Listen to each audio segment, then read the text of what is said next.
Hi, I'm Joe Dante. Welcome to Trailers from Hell. Our trailer from hell today really is from hell. It's a picture called Fiendish Ghouls, which probably doesn't sound too familiar, and that's because it didn't get much of a release. It was originally a picture called The Flesh and the Fiends, made by a British company that was imitating Hammer Films at the time. And its release in America was delayed by a number of years, which I'll go into. So here we are in the graveyard, as we so often find ourselves in Trailers from Hell.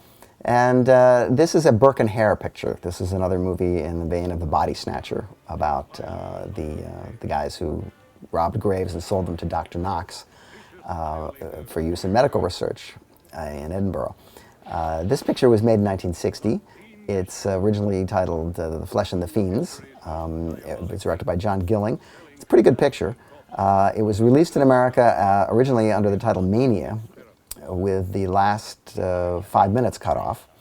Then reappeared in 1965 as a co-feature for the horrors of Spider Island, and now it had even more minutes cut off, and it had been called Fiendish Ghouls, which is unfortunate because it's a pretty good movie and deserves a little better. As you can see, it's a CinemaScope movie.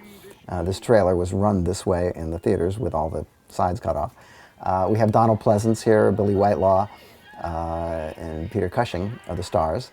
It was known for a long time in Britain as the movie where the dead bodies breathe. I've always tried to overlook that little aspect of the movie. It's an extremely grim and depressing picture. The atmosphere is squalid, as it should be. It's violent. This kind of picture is almost never really taken seriously in either country.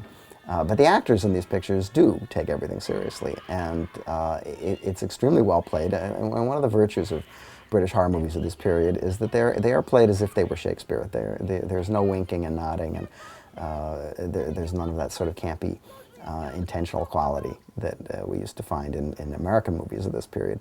But this one is pretty grim, and it's fairly well produced, although not for very much money. And this big climax is lifted almost entirely from David Lean's Oliver Twist, because they really could never afford these kind of crowds in a picture like this. But it's all done very smoothly, and if you haven't seen Oliver Twist, it's actually kind of difficult to tell what they've been doing. But the title is kind of a giveaway to the audience they were looking for, but it's really a more sophisticated picture than that.